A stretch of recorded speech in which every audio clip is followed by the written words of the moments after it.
ज्ञानियाच्या गोष्टी सांगतीचे लोका, करीती हेवा देक एकमेका. तुका म्हणे ऐशा नरा, मोजूनी माराव्या पैजरा. संत तुकाराम महाराजांच्या या ओळीने व्हिडिओची सुरुवात करतोय, कारण व्यवस्थेने आणखी एका तुकारामाची हेळसांड सुरूच ठेवली आहे. त्यांचं नाव आहे तुकाराम मुंडे. राज्यातील एक धडाडीचा अधिकारी, कोणत्याही राजकीय दबावाला न जुमानता आपल्या विभागाचे निर्णय घेणारा धडाकेबाज अधिकारी. गेल्या 21 वर्षात 25 वेळा बदली झालेला डॅशिंग अधिकारी. आज तुकाराम मुंडे यांची पुन्हा एकदा बदली करण्यात आली आहे. दिव्यांग कल्याण विभागाच्या सचिवपदी नियुक्ती असणाऱ्या तुकाराम मुंडे यांची वर्षभराच्या आतच बदली करण्यात आली आहे. अपंग कल्याण विभागात नेमकं काय घडलं? मुंडे कोणाला नडले? या जागेवर मुंडेसारखा निडर अधिकारी कोणाला नको होता?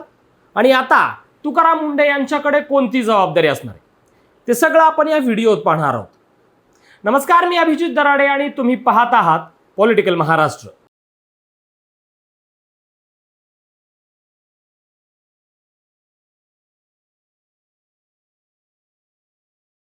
तारीख होती 6 ऑगस्ट 2025. राज्यातील काही IAS अधिकाऱ्यांच्या बदल्या झाल्या होत्या. त्यामधलं एक महत्त्वाचं नाव होतं तुकाराम मुंडे. 2005 बॅचचे अधिकारी असलेल्या तुकाराम मुंडे यांची ही 24वी बदली होती. यावेळेस त्यांच्याकडे जबाबदारी देण्यात आली होती ती अपंग कल्याण विभागाची. तसं त्यांच्याकडे दिलेली ही साईड बदलीच होती असं म्हणावं लागेल. पण ते तुकाराम मुंडे आहेत. ऐकणार कसले? कितीही बाजूला केलं तरी आपल्या कामाचा ठसा कुठेही उमटवणं जणू त्यांची सवयच बनली होती. मुंडे यांनी पदभार स्वीकारला. या विभागात अनोगंदी कारभार सुरू असल्याचं त्यांनी पाहिलं. तोच मुंडे यांना मोडून काढायचा होता. मुंडे यांनी सुरुवातीला 2022 मध्ये नव्याने स्थापन केलेल्या राज्य शासनाच्या दिव्यांग कल्याण विभागाच्या नावात बदल करण्याचा निर्णय घेतला. हा विभाग आता दिव्यांग सक्षमीकरण विभाग या नावाने ओळखला जातो. तसेच विभागाच्या कामकाजात अधिक परिणामकारकता आणण्यासाठी विभागाची पुनर्रचना करण्याचा निर्णय विभागाचे सचिव असणाऱ्या तुकाराम मुंडे यांनी घेतला. दिव्यांग कर्मचाऱ्यांच्या समस्या केवळ ऐकून न घेता त्यावर ठोस कारवाई करण्यासाठी त्यांनी नवीन यंत्रणा कार्यान्वित करण्यात आली.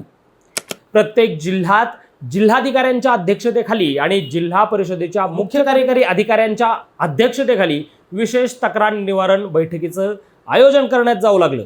या बैठकांमध्ये घेतलेले निर्णय आणि केलेल्या कार्यवाहीचा सविस्तर अहवाल थेट शासन आणि दिव्यांग कल्याण आयुक्तांकडे सादर करणं बंधनकारक होतं. जे मुद्दे शासन स्तरावर प्रलंबित आहेत त्यासाठी स्वतंत्र प्रस्ताव तयार करून मंत्रालयात पाठवले जाऊ लागले. हे सगळं काम सुरू असताना तुकाराम मुंडे यांची नजर होती नियमबाह्य काम करणाऱ्या संस्थांवर. त्यातूनच त्यांनी नियमबाह्य काम करणाऱ्या तब्बल 900 दिव्यांग कल्याण संस्थांची नोंदणी रद्द केली. त्यातील 363 संस्थांवर गेल्या वर्षभरात अशी कारवाई करण्यात आली होती. काही संस्थांनी प्रत्यक्ष जेवढे विद्यार्थी रेकॉर्डवर दाखवले होते, प्रत्यक्षात तेवढे विद्यार्थी संस्थेमध्येच नव्हते. कायद्यानुसार या संस्थांनी दिव्यांगांना ज्या सवलती द्यायला हव्या होत्या त्या दिल्याच नाहीत, फक्त कागदावर दाखवल्या. दिव्यांग संस्थांसाठी असलेल्या कायद्याचे सर्रास उल्लंघन करण्यात येत होतं. कर्मचाऱ्यांना नियमानुसार वेतन दिलं जात नव्हतं, पण वेतन अनुदान सरकारकडून लाटलं जात होतं. कारवाईचा बडगा पुढे सुरू राहील असं तुकाराम मुंडे यांनी ठासून सांगितलं.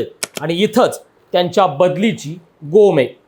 कारण या संस्थेमध्ये अडकलेले होते काही बडे धेंड आणि बडे नावं. प्रत्येक दिव्यांगजनाला सन्मानाने व समाधानाने जगण्याचा अधिकार आहे. दिव्यांग नागरिक सुद्धा समृद्ध, समाधानकारक आणि सन्मानाने जगू शकतात. समाज आणि समुदाय म्हणून आपण त्यांच्याशी सन्मानाने व समानतेने वागणं आवश्यक आहे. त्यांच्या हक्कांपासून त्यांना वंचित ठेवता कामा नये. दिव्यांग व्यक्तींचे संरक्षण करून त्यांना समाजाच्या मुख्य प्रवाहात आणणं ही न्यायाची मागणी आहे असं तुकाराम मुंडे यांचं म्हणणं होतं. पण या व्यवस्थेला तुकाराम तेव्हाही नको होता आणि आताही नकोय हे मात्र पुन्हा एकदा दिसून आलं. आता मुंडे यांच्याकडे आपत्ती व्यवस्थापन विभागाची जबाबदारी असेल. तिथेही ते आपल्या कामाचा ठसा उमटवतील यात शंका नाहीये. तुर्तास या व्हिडिओत आपण इथंच थांबूयात. मुंडे यांच्या बदलीबद्दल आपल्याला काय वाटतंय? सरकारला चांगले अधिकारी एका जागेवर जास्त दिवस का नको असतात हे कमेंट करून नक्की सांगा. आणि हो, आमचं चॅनल सबस्क्राईब केलं नसेल तर ते नक्की करा. धन्यवाद.